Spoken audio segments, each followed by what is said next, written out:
A healthy attitude towards money can prevent some serious issues in the future and help ease a great deal of worry in the here and now.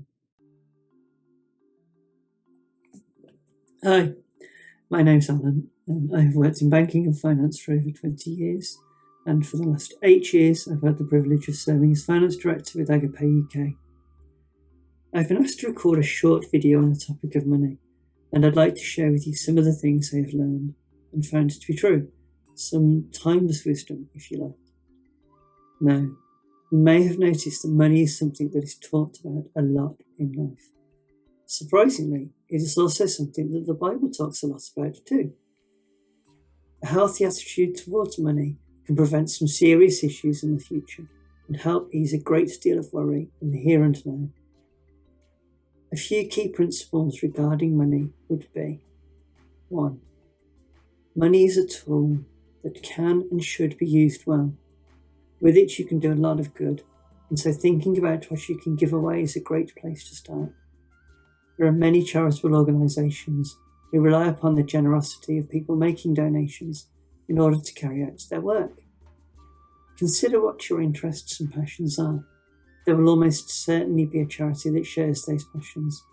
Giving, even when we feel we have little, helps build a good relationship towards money and can help prevent us building an unhealthy attachment towards it. 2. Avoid spending money you don't have. Credit cards, overdrafts, even student loans might seem like free money now, but at some point you'll have to pay this money back and interest on top. There are many readily available budget tools that can help with this. Your online banking provider may have one that can be readily used, which helps as there will already be information about what you're spending your money on. Alternatively, a quick internet search, a spreadsheet, or even a piece of paper can do the same job. Start with what you know you have available and coming in. Take off any bills you have to pay, such as rent. Make an allowance for things like books and other necessities like food and clothing, and also for an amount to give away, and a sum for socialising. Yes, socialising can be included in your budget. It's important. If your outgoings are higher than what you have coming in, then reassess what you are spending or planning to spend on the different areas to try and bring the two figures to be the same, or, even better, with the income higher than the spend. You might also want to consider setting aside some as savings to allow a contingency for emergencies. They do happen.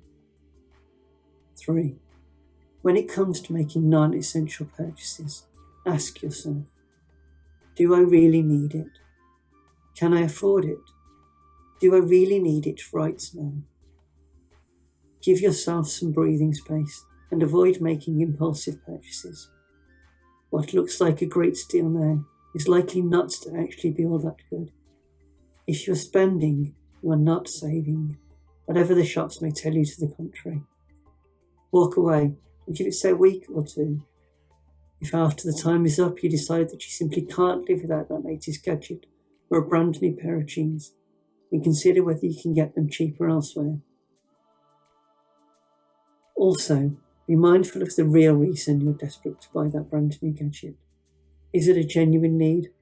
Or maybe it comes from a desire to fit in or to be seen as on trend. Or perhaps you think that making that purchase will bring you happiness. I can tell you from experience that happiness and worth never, ever come from something you can buy. Stuff gets old really quickly. That new phone will be improved in a few months. Or maybe you'll drop it or scratch it.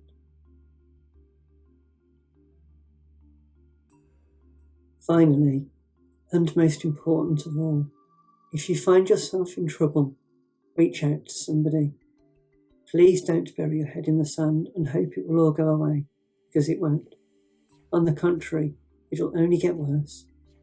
Talk to a friend, a tutor at uni, family, or an organisation such as Christians Against Poverty who can help. They can help you liaise with the organisations to whom you owe money in order to work out a repayment plan. Often the letters and demands can seem unreasonable and overwhelming, but at the end of the day they care about just one thing: recovering the money. This means they will often accept a far lower repayment plan than initially suggested. Thanks for listening.